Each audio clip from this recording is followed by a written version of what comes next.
Good.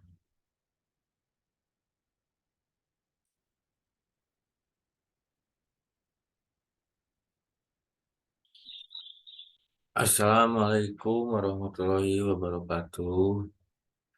Saya dari kelompok 4. Di sini saya akan mempresentasikan bagaimana harmoni kewajiban dan hak negara dan warga negara dalam demokrasi yang bersumber pada kedaulatan rakyat dan musyawarah untuk mufakat.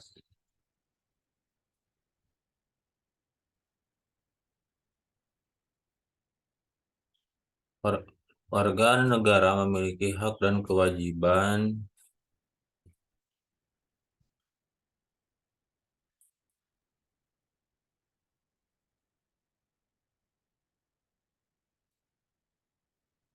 Warga negara memiliki hak dan kewajiban terhadap negara.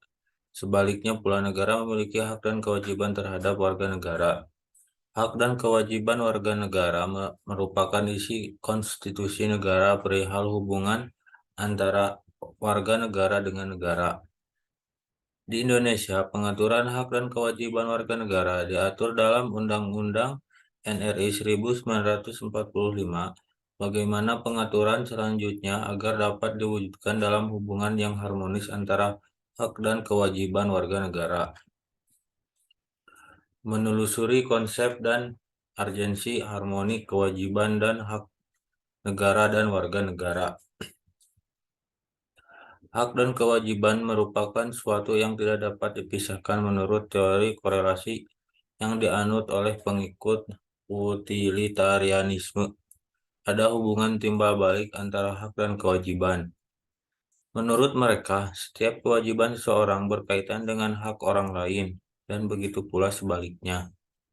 Mereka berpendapat bahwa kita baru dapat berbicara tentang hak dalam arti sesungguhnya jika ada korelasi itu. Hak yang tidak ada kewajiban yang sesuai tidak pantas disebut hak. Sebagai warga negara, bentuk ketertarikan terhadap negara adalah adanya hak dan kewajiban secara timbal balik. Negara memiliki hak dan kewajiban terhadap negara. Hak dan kewajiban warga negara ini merupakan isi konstitusi negara perihal hubungan yang diatur Undang-Undang Dasar 1945. Menanya alasan mengapa diperlukannya harmoni kewajiban dan hak negara dan warga negara Indonesia. Sekalipun aspek kewajiban asasi manusia jumlahnya lebih sedikit jika dibandingkan dengan aspek hak asasi manusia sebagaimana yang tertuang dalam Undang-Undang 1945. Namun secara filosofis, tetap mengidentifikasinya adanya pandangan bangsa Indonesia bahwa hak asasi tidak dapat berjalan tanpa dibarengi kewajiban asasi, dan konteks Indonesia menganut paham harmoni antara kewajiban hak ataupun sebaliknya, harmoni antara hak dan kewajiban.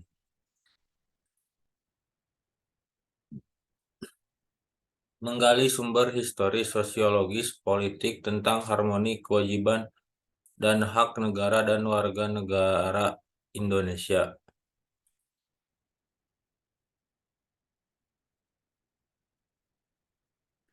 Sumber historis. Secara historis, perjuangan menegakkan hak asasi manusia terjadi di dunia barat atau Eropa adalah John Locke, seorang filsuf Inggris pada abad ke-17 yang pertama kali merumuskan adanya hak alamiah atau natural right yang melekat pada setiap manusia, yaitu hak atas hidup, hak kebebasan, dan hak milik perkembangan selanjutnya. Ditandai adanya 3 peristiwa penting di dunia barat, yaitu Magna Carta, Revolusi Amerika, dan Revolusi Prancis. Sejak permulaan abad ke-20, hak asasi berkembang menjadi 4 macam kebebasan. The Four Freedom pertama kali diperkenalkan oleh Presiden Amerika Serikat Franklin Roosevelt. Keempat macam kebebasan itu meliputi yang pertama, kebebasan beragama. Kebebasan beragama yaitu sebagai makhluk hidup, kita bisa bebas memilih agama yang kita percayai. Yang kedua, kebebasan berbicara dan berpendapat. Yang ketiga, kebebasan untuk kemelaratan. Yang keempat, kebebasan dari ketakutan. Sumber sosiologis, situasi pasca reformasi sekarang ini terdapat beberapa gejala sosiologis fundamental yang menjadi sumber terjadinya berbagai gejolak dalam masyarakat.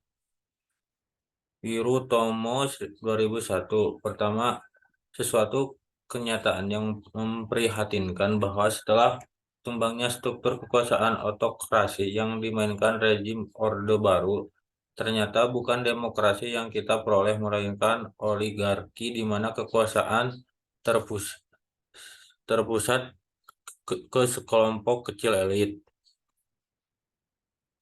Kedua sumber terjadi berbagai gejolak dalam masyarakat kita saat ini adalah akibatnya muncul kebencian sosial budaya terselubung sosiokultural atau animosity. Ada satu pandangan bahwa Indonesia baru harus dibangun dari hasil perombakan terhadap keseluruhan tatanan hidup masa lalu. Inti dari cita-cita tersebut adalah sebuah masyarakat sipil demokratis yang mampu mengharmonikan kewajiban dan hak negara dan warga negara. Sumber politik. Sumber politik yang mendasari dinamika kewajiban dan hak negara dan warga negara Indonesia dalam proses dan hasil perubahan Undang-Undang NRI 1945 yang terjadi pada era reformasi pertengahan 1980 muncul berbagai tuntutan reformasi di masyarakat.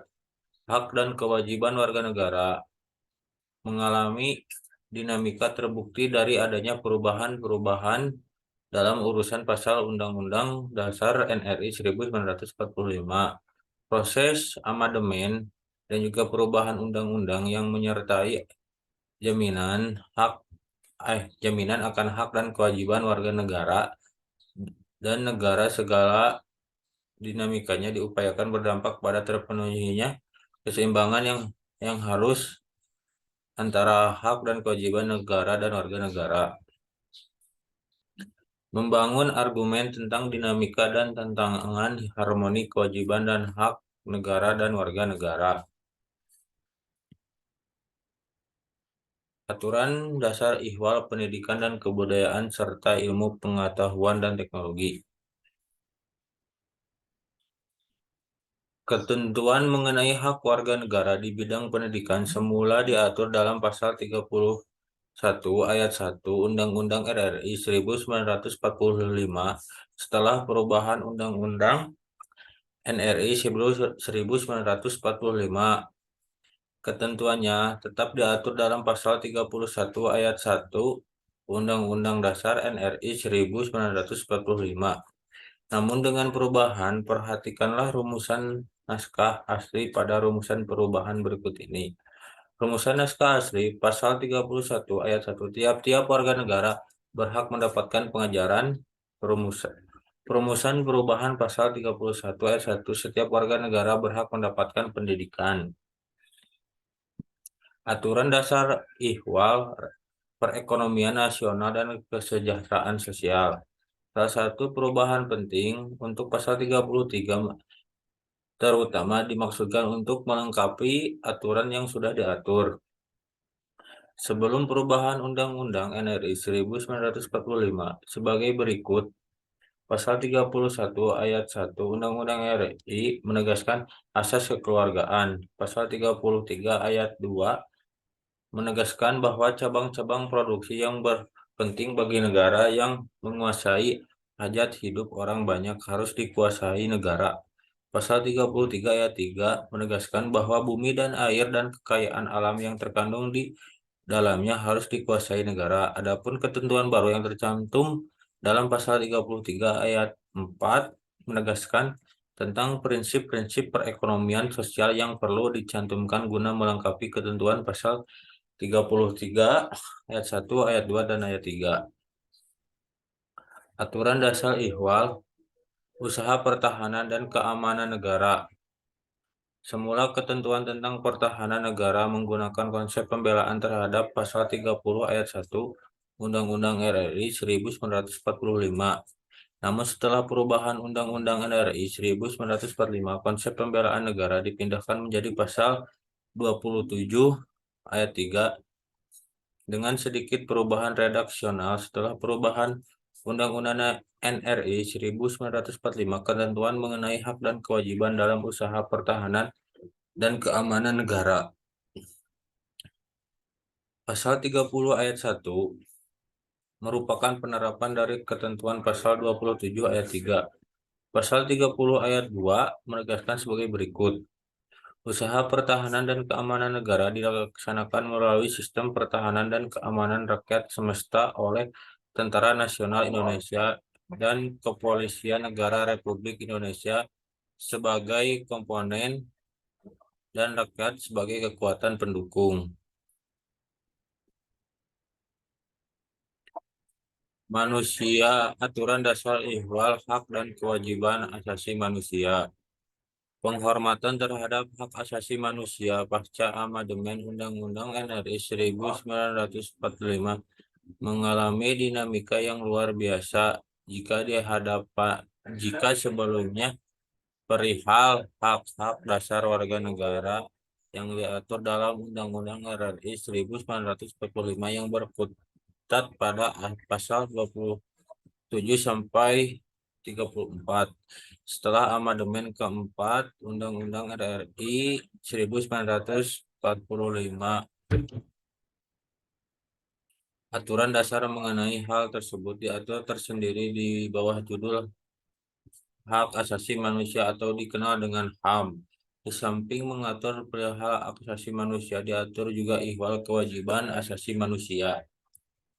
Mendeskripsikan esensi dan urgensi harmoni kewajiban dan hak negara dan warga negara. Yang pertama adalah agama.